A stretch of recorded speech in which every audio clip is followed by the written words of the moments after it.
Dziś w używanych jeden z najpopularniejszych luksusowych SUV-ów. I to taki SUV, który oprócz tego, że jest duży, że ma być komfortowy, to ma się też dobrze prowadzić. Bo takie od początku było założenie, kiedy BMW tworzyło X5.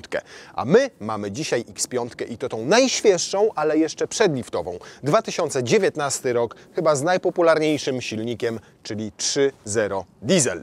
I 111 tysięcy kilometrów przebiegu.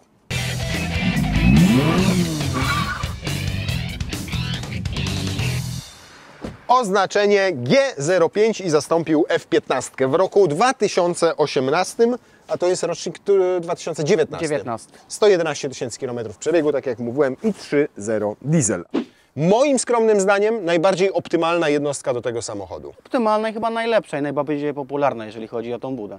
Co się tutaj psuło w nich? Cały czas jest jeden i ten sam poważny problem i czy to się tyczy dwulitrowego diesla od innych modeli BMW, czy to 3-litrowego diesla, mają cały czas problem z chłodnicami EGR-u.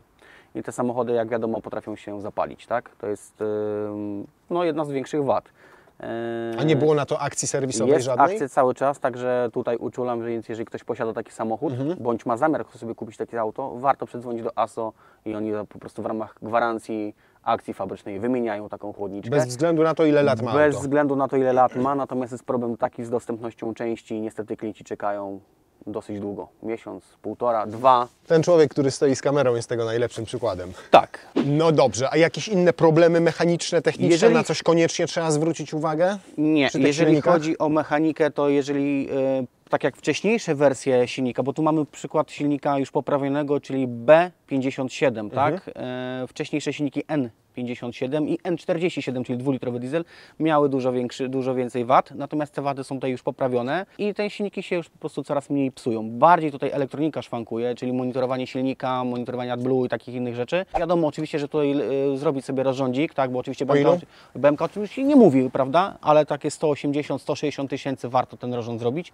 No i na pewno zejść z interwałów serwisowych nie 20 tysięcy, tylko po prostu co 10, co 15 warto ten olej wymieniać w tym silniku, no żeby po prostu ten łańcuszek trochę dłużej wytrzymał. Benzynę jakąś polecasz do tego? Bo on występował w wersji 40. Nie. Tej wersji ja nie wiem, czy ta wersja była w M50 i chyba nie. Była 40D, ona liczbą turbosprężarek się liczyła i jeszcze 50D. Jak tamte silniki w takim razie? 50D, ale to było też 3-litrówka, tylko że miała 3 turbosprężarki.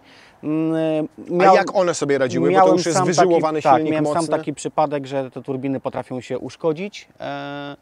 No i niestety jak jedna się turbina uszkodzi, niszczy drugą, druga niszczy trzecią i to jest po prostu transakcja powiązana. Czyli rozumiem, jak domino, leci jak jedna domino. od drugiej. Aczkolwiek to nie są jakieś stałe przypadki, że tak zawsze się dzieje. Akurat w tym przypadku, który miałem, auto miało po 200 tysiącach po prostu usterkę i jedna turbina się uszkodziła, po prostu popsuła resztę. Ale na bazie tego samego silnika 3-litrowego zrobiono jeszcze wersję 40D i M50D. One różniły się liczbą turbosprężarek, bo w 40D były 2, w 50C 3, no i oczywiście osiągami i przyspieszenie. Prędkość maksymalna akurat taka sama dla wszystkich, 250 km na godzinę. Pytanie, jak te 40D i 50D wyglądają mechanicznie na tle tego, bo blok, rozumiem, jest ten sam? Wszystko jest praktycznie to samo, tak jak mówisz, różnią się ilością turbosprężarek, mogą różnić się wtryskiwaczami, samym osprzętem, programem w sterowniku silnika. Natomiast czy one się bardziej psują? Nie, to nie jest tak, że one się po prostu bardziej psują, bo mają akurat 3 turbiny. Aczkolwiek wiadomo, że jak się tam w takim przypadku jedna turbina uszkodzi, no to niestety efekt domina i psuje się druga, trzecia. I koszty. I koszty, po prostu duże koszty. Koszt takich 3 turbin do 50D ostatnio, kiedy się dowiadywałem, to było około 20 tysięcy w ASO. Jednej czy wszystkich? 3. 3 turbin, ASO, 20 tysięcy. Nie, to tam drobne. No tragedii nie ma. Przy samochodzie, jak na który markę. kosztował jako nowy 500 000 złotych, bo tyle 50 kosztowała, to jeszcze 2 dychy, to nie ma dramatu. Nie ma. Szczególnie jeżeli to jest cena w ASO. A benzynowe silniki, bo tutaj pakowano 40i, doskonale mi znany silnik Supry i w Suprze on świetnie się sprawdza, ale Supra jest lekkim samochodem, no i silnik podatny na tuning. Czy w niego warto zainwestować? No to jest na pewno alternatywa dla diesla, jeżeli by ktoś nie chciał diesla, bo nie wiem, jeździ na krótkich odcinkach albo nie lubi po prostu bociana pod maską, chociaż BMK jest fajnie wygłuszona i tego takiego dźwięku bociana nie słuchać jak to w grupie Volkswagen Audi. no to na pewno jest alternatywa tego benzyniaka, tak? To też jest 3-litrowa jednostka, aczkolwiek oznaczenie 4.0, no nie psują się te samochody, tak? A te skrzynie biegów, ZF-y 8-biegowe, bo tutaj Jak w najbardziej standardzie wszystko... cały czas wymieniamy 80-100 tysięcy max, wymieniamy olej z skrzyni ZF-a. Tu jest 8, 8-biegowa W skrzynia. dyfrach W dyfrach jak najbardziej możemy to powiązać razem z wymianą oleju w skrzyni. co 80 tysięcy, Co tak 80 mniej tysięcy. więcej. Dobra. Samochód generalnie został zbudowany, ta generacja, na całkowicie nowej już platformie, którą BMW nazwało Klar. I ta platforma miała to do siebie, że ta BMK była 50 kg lżejsza od poprzedniej, która już była ciężkim mastodontem, ale rozmiarowo samochód urósł. Urósł, mówię, nie urósł, urósł. Natomiast mnie ciekawi jeszcze jedno, skoro już jesteśmy przy kwestiach technicznych, bo one są dostępne z zawieszeniem standardowym, ale też są dostępne z pneumatyką. Tak. Czy Twoim zdaniem pneumatyka do X5 to jest dobre rozwiązanie? Tutaj pneumatyka jest inna niż w poprzednich generacjach. Ten nie ma chyba, nie? Ten ma zwykłe amortyzatory, w sensie zwykłe zawieszenie elektroniczne z elektroniczną regulacją, czyli tutaj jest na zasadzie oleju w amortyzatorze. Prąd po prostu zmienia jego gęstość i w ten sposób tutaj działa to zawieszenie. Co do pneumatyki, ona jest inna niż była w poprzednich wersjach, tak? Bo wcześniej mieliśmy normalne amortyzatory i pneumatyka były miechy z tyłu na zawieszeniu, osobny po prostu miech. Psuły się dosyć często, bo takich przebiegach 100 tysięcy potrafiły te miechy już strzelać. W poprzedniku, tak? W F15. W poprzedniku, w F15, w E70. Natomiast tutaj już zmieniona jest pneumatyka, 4 amortyzatory zintegrowane razem z miechem. Ma to swoje plusy, no bo wiadomo, jak ładujesz samochód, auto się może obniżyć, sobie możesz inaczej to regulować zawieszenie. Czy jest minus? No nie psuje się, tak? Bo ja z tego co wiem nie miałem przypadku ani... Ale jak się zepsuje, to brzmi drogo. Brzmi drogo. Myślę, że gdzieś podobnie jak w Audi, czy gdzieś pewnie koło dychy takie Za sztukę, tak? Za sztukę Czyli może 40 tysięcy, jeżeli coś tam siądzie. Jeżeli 4 się psują Dobrze. od razu, a raczej wątpię, żeby się 4 od razu popsuły. To już wyjaśnijmy też od razu kwestię zawieszenia, czyli wahaczy i części eksploatacyjnych. Czy to są generalnie drogie rzeczy? Jak kupujesz, bo wiadomo, że klasa samochodów luksusowych i premium nigdy nie była tania, jeżeli chodzi o naprawy. Ale to Zgadza jeszcze jest się. kwestia tego, czy masz dostęp do części tylko WASO, czy masz dostęp do zamienników. Tu mamy auto, które ma już 5 lat, więc teoretycznie powinny być dostępne na rynku części, które są zamiennikami. Czy... Niestety tego modelu się to nie tyczy. I tutaj, jeżeli mówisz o wahaczach, to wiadomo, auto jest dosyć ciężkie. No niestety na naszych polskich drogach te wahacze się wybijają. Najczęściej... Po jakim przebiegu? To auto ma 110 tysięcy i wiem, że już były robione wahacze z przodu. Także... Kompletne? Kompletne, dwa Dolny, przednie górny. wahacze. Na dole mamy 2 wahacze. Jeden jest No. prosty, drugi tak zwany banan. To jest ten przedni Tak, to wiem, wahacz, to- tak zwany reakcyjny i on najczęściej ulega uszkodzeniu. Niestety nie ma ich zamienników i do tej pory nie widziałem, żeby był zamiennik. Jeden wahacz w ASO to jest koszt około 2500 zł. Kompletny, tak? Kompletny wahacz raz tuleja razem ze Czyli stworzeniem. razem jak na 2 strony to 5 koła, żeby to zrobić i pewnie co 100 tysięcy kilometrów. No tutaj myślę, że około 10 tysięcy Dobrze. temu mogło być robione. Hamulce, klocki, Hamulce tarcze. też nie występują, jeżeli chodzi o hamulce, w sensie o tarcze hamulcowe. Jest jedyny zamiennik, którego słyszałem, to jest Bosch, ale różnica cenowa między Boschem a ASO to jest około 400 zł, także myślę, że warto lepiej zainwestować i kupić oryginalne tarcze. Między innymi też dlatego BMK nie lubi tarcz zamiennikowych. Potrafią się często zwichrować te tarcze i lepiej Ja zamontować. to słyszałem, że ich oryginały tarcze. też się potrafią zwichrować, wiesz? Wszystkie I to tarcze. w mniejszych i lżejszych Wszystkie- samochodach. Wszystkie tarcze możemy szybko zwichrować. To, co ja najbardziej lubię w X5, to, czyli burtę. Rzadko które auto to ma, no ma też X7, mają Range i Land Rovery, ale to naprawdę świetnie zdaje egzamin. Jeszcze jak masz tą wspomnianą pneumatykę, o której rozmawialiśmy i sobie Opuszcza się. obniżasz, to nawet nie chodzi o łatwość załadunku, czy wiesz, zapakowania tego, ale pada deszczyk, jedziesz nad jeziortko, bierzesz wędkę i masz naprawdę można fajną łowić. ławeczkę, możesz sobie Tak. łowić. No i też mnogość praktycznych rozwiązań. Można było sobie zamówić, nadal można, bo to jest wersja Tak. przedliftowa.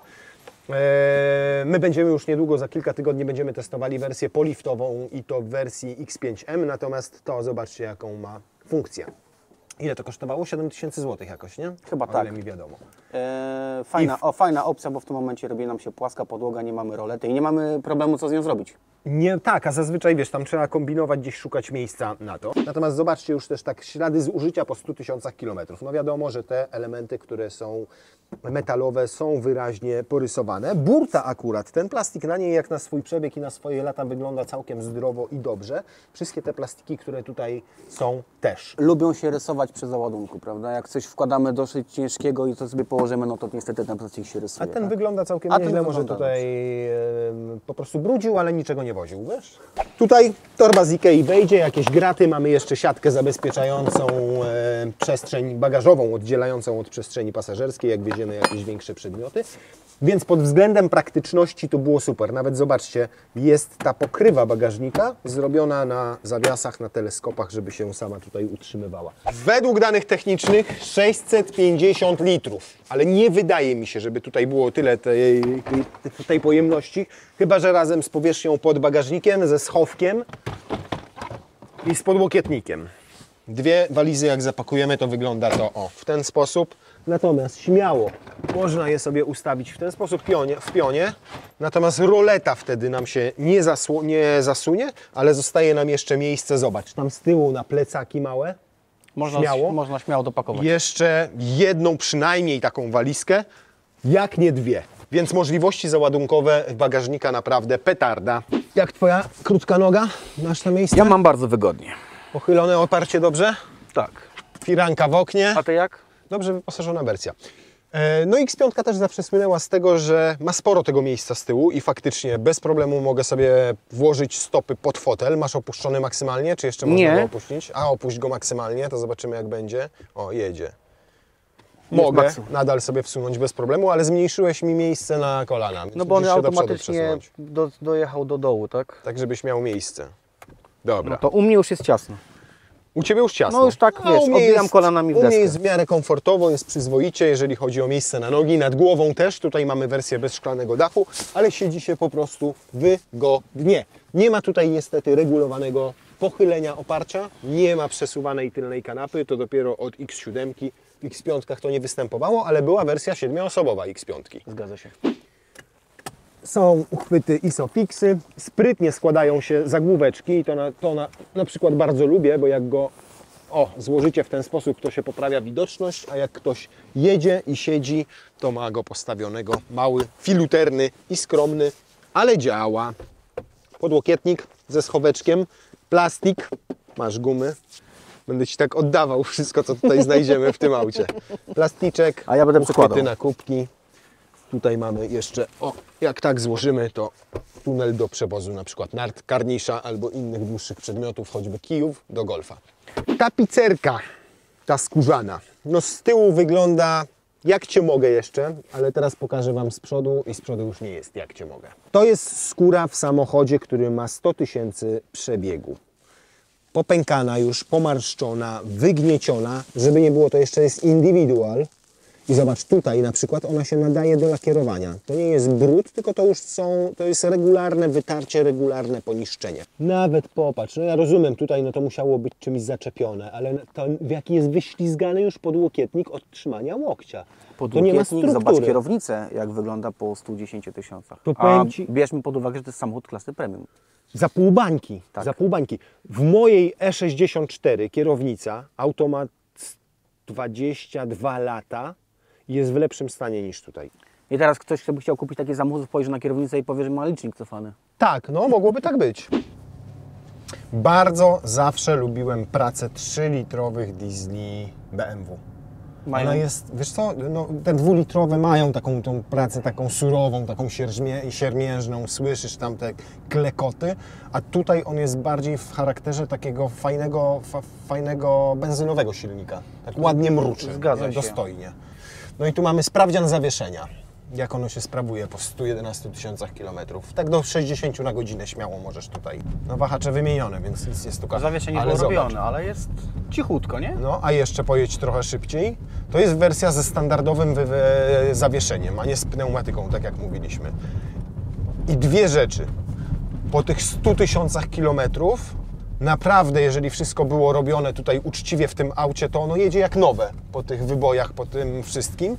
fajny moim zdaniem, przynajmniej takie odczucia z fotela pasażera, kompromis pomiędzy komfortem, a jednak taką sztywnością tego nadwozia. Natomiast zaskakujące jest to, że tutaj ciągle nic nie trzeszczy. Znaczy zaskakujące, tak powinno być w samochodach klasy premium, ale nie zawsze tak jest, bo niektóre nowe Mercedesy tutaj Już trzeszczą. trzeszczą, nie? A tu jednak takie materiały są gorszej jakości jak ta skóra, ale jeżeli chodzi o jakość montażu, po 4 latach i po 100 000 kilometrów nie można mieć tutaj zastrzeżeń. No nie, no zobacz, deska tutaj jakby dotkniesz czy coś, no to nie jest jakoś tak spasowane. Rozlatane, że tak, nie? że te plastiki też, zobacz, dotykasz, no wiadomo, że jak przyłożysz większą siłę, no to i w Gdzieś nowym, jakiś odgłos wyda z to siebie, i w nie? nowym, wiesz, będziesz słyszał, ale ogólnie, no jak na 4 lata na samochód,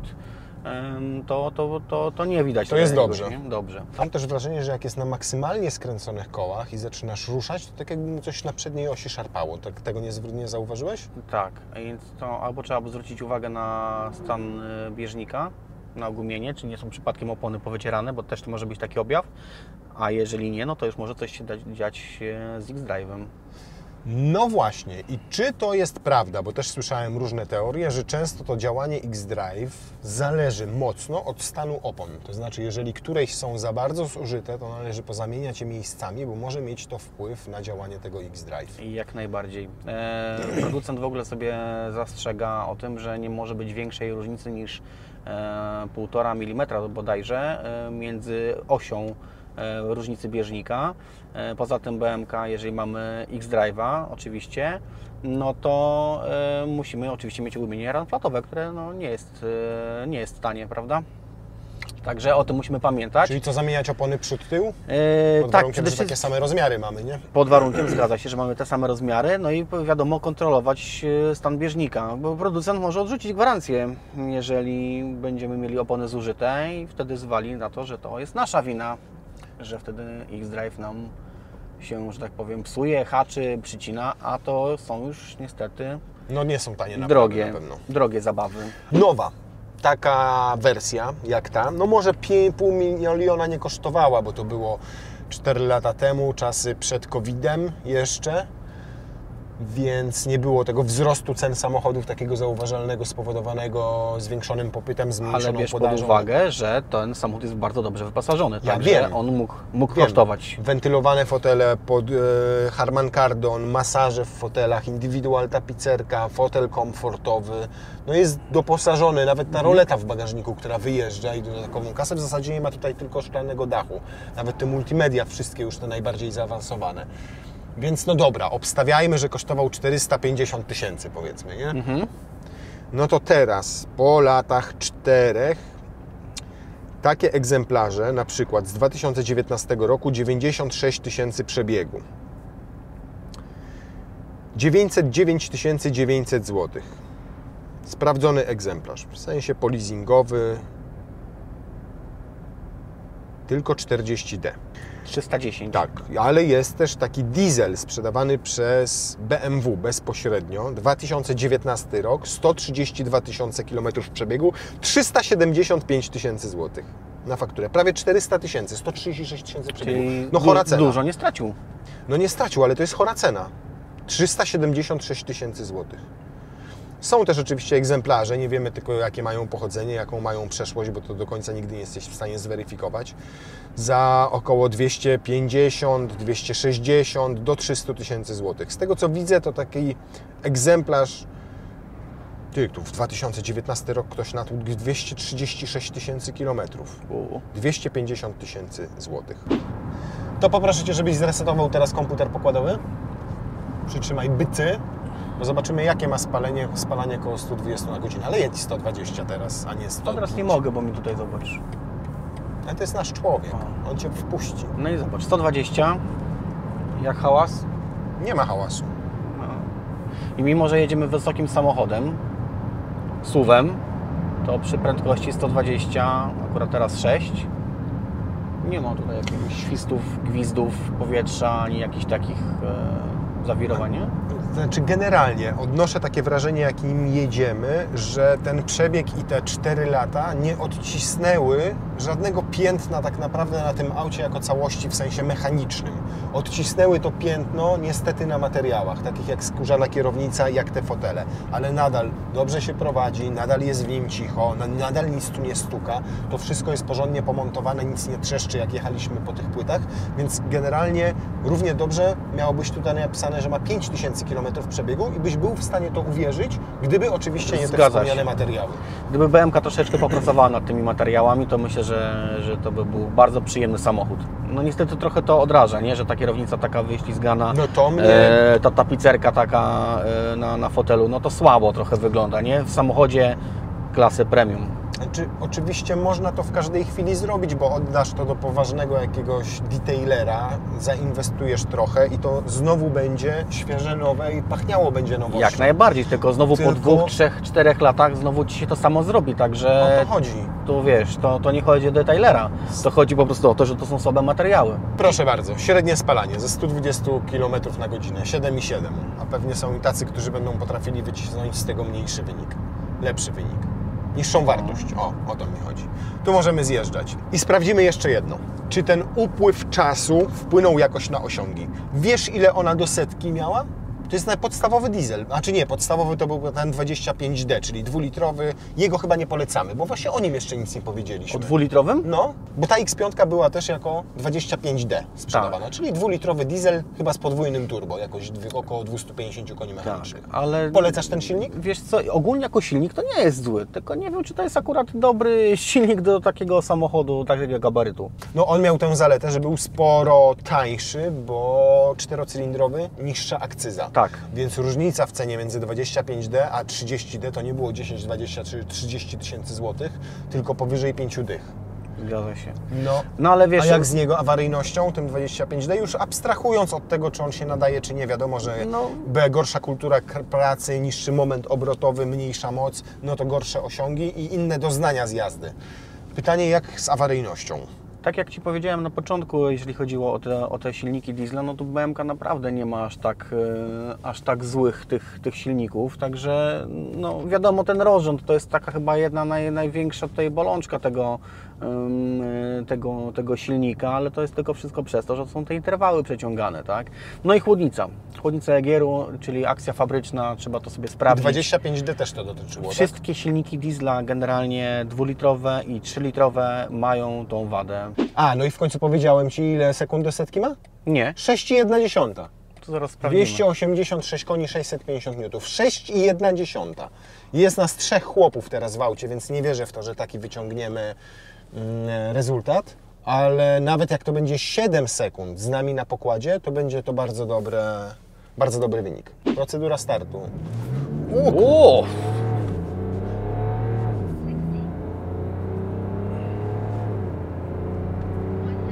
Już. No, będzie źle.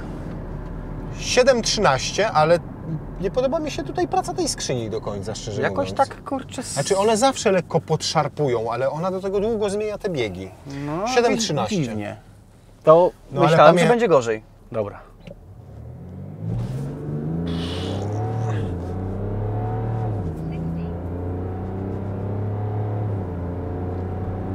Siedem 25. Czyli gorzej.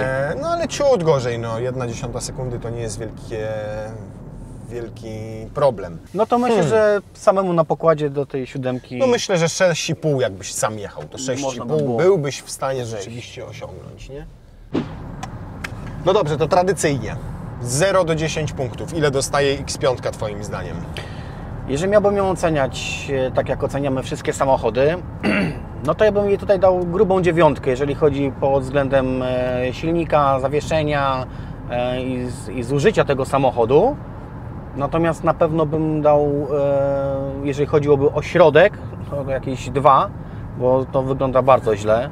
Grubo i Bardzo źle. No Łukasz, no nie oszukujmy się, no w samochodzie takiej klasy no nie powinna ta tapicerka tak wyglądać, prawda? No nie, kierownica nawet nie powinna, nie? To Także- są 4 lata i 100 tysięcy przebiegów. Także jeżeli chodzi o całościowo, myślę, że dałbym tu jakieś 8.